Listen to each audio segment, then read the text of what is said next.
Assalamualaikum warahmatullahi wabarakatuh. Nama saya Ade Rahmat. Saya dari Universitas Pancasakti Bekasi. Di sini saya ingin memenuhi ujian akhir semester saya dengan mata kuliah manajemen keuangan dan dosen pengampu Pak Odik Sumbardi LCMM. Baik, kita masuk ke materi. Yang pertama itu apa itu pasar keuangan. Jadi pasar keuangan atau sering disebut dengan financial market menyediakan suatu mekanisme penciptaan dan pertukaran aktiva keuangan. Walaupun aktiva keuangan dapat dibeli dan dijual secara pribadi, namun pada kebanyakan pasar keuangan yang telah maju terdapat peluang untuk memperdagangkan aktiva keuangan pada beberapa struktur institusional. Ciri-ciri pasar keuangan. Jadi ciri-ciri pasar keuangan itu ada beberapa. Yang pertama, pemenuhan dana jangka pendek. Yang kedua, mekanisme pasar uang ditekankan untuk mempertemukan pihak yang punya kelebihan dana dan yang membutuhkan dana. Yang ketiga, tidak terikat pada tempat tertentu seperti pasar modal. Yang keempat, pelaku pasar uang. Manfaat pasar keuangan. Jadi untuk mempertemukan para peminjam dana dengan pihak yang meminjam atau membutuhkan dana, yang pertama yaitu sebagai fasilitator dan mediator perdagangan surat-surat berharga jangka pendek.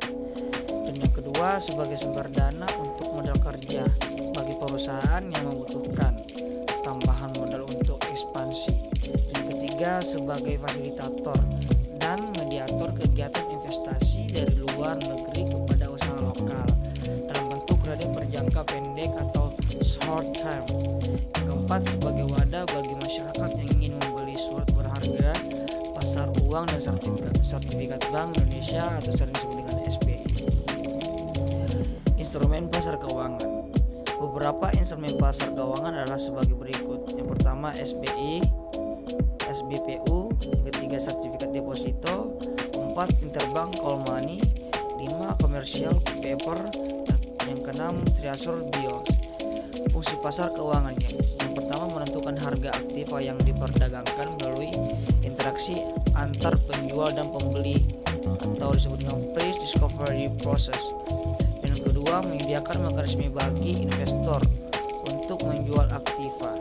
Kewajibannya dengan kata lain menawarkan likuiditas yang mampu mengubah aktiva menjadi kas. Yang ketiga menurunkan biaya transaksi. Dalam hal ini adalah biaya pencairan dan biaya informasi. 6 jenis pasar keuangan. Yang pertama pasar uang atau money market, pasar modal atau capital market, pasar valuta asing atau foreign exchange market. Yang keempat pasar hipotek atau mortgage market. Yang kelima pasar kredit konsumen atau consumer credit market. Yang keenam pasar komoditas atau future market. Apa itu suku bunga? Jadi suku bunga adalah balas jasa atau nilai yang diberikan oleh pihak yang meminjam kepada yang meminjamkan dana atau uang. Biasanya suku bunga dinyatakan dalam persentase. Jadi ini suku bunga bebas risiko. Di sini teman-teman bisa lihat suku bunga. Lanjut yaitu premi inflasi, premi likuiditas, premi risiko kegagalan, premi risiko jatuh tempo. Suku bunga dan harga saham.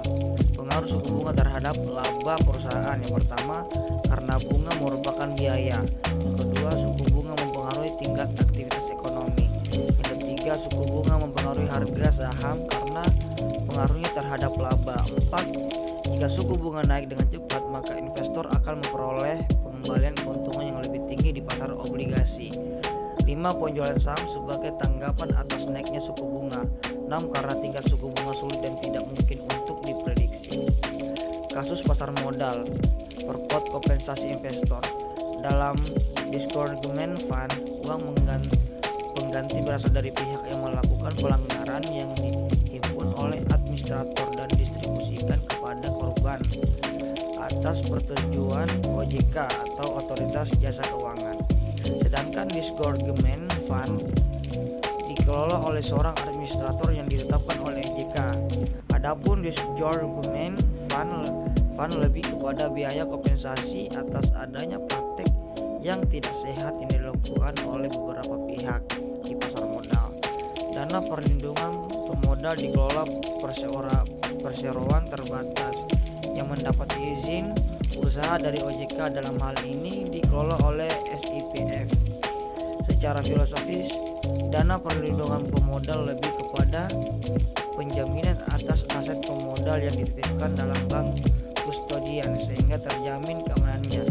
Di sisi lain, disgorgement fund lebih kepada kompensasi investasi yang diakibatkan oleh adanya praktik kejahatan yang dilakukan oleh pihak atau lembaga yang bergerak di pasar modal. Melalui POJK 65 OJK tahun 4 2020 diperkenalkan konsep dana kompensasi kerugian atau di beberapa negara dikenal dengan istilah disgorgement fund. Ini adalah konsep baru di Indonesia yang penerapannya dimulai bulan lalu untuk melindungi kerugian investor atas praktik kejahatan di pasar modal. Langkah ini tentu sangat apresiatif mengingat kerugian nasabah akibat praktik kejahatan di pasar modal kerap terjadi, entah itu market manipulasi, insider trading, atau fraud. Kasus investasi jiwasraya di pasar modal yang merugi hingga 37 triliun menjadi pelajaran berharga bagi kita semua. Pertama, pihak mana yang berwenang membuktikan adanya pelanggaran di pasar modal, mengingat fungsi administrator hanya untuk mengelola dana keuntungan tidak sah dan mendistribusikannya kepada investor. Hal ini karena pembuktian adalah aspek krusial dan tidak mudah untuk dilakukan. Pembuktian akan menentukan sejauh mana kesalahan dan seberapa besar keuntungan yang didapat secara tidak sah. Kedua, tentang persinggungan dengan delik pidana. Jika pihak yang terlibat kejahatan telah diproses pidana, bagaimana proses dalam pengembalian kompensasi kerugian investor? Karena bisa jadi keuntungan hasil kejahatan akan disita oleh negara. Kemudian peraturan ini adalah lex specialis, tapi peraturan di atasnya yaitu Undang-Undang Nomor 8 Tahun 95 tentang pasar modal hanya mengenal sanksi administratif dan sanksi pidana, tidak mengenal dana kompensasi. Hal ini merupakan ciri dari sistem hukum civil law. Sedangkan konsep disgorgement fund yang berasal dari AS adalah sistem hukum common law. Misalnya, apakah memungkinkan dasar hukumnya menggunakan undang-undang atau setidaknya melakukan revisi atau undang-undang pasar modal dengan memasukkan isu tentang disgorgement fund agar lebih powerful. Dan selain itu, legasi tentang disgorgement fund ini merupakan momentum yang tepat untuk menjaga sinergitas antara investor dan emiten. Sekian dari presentasi saya.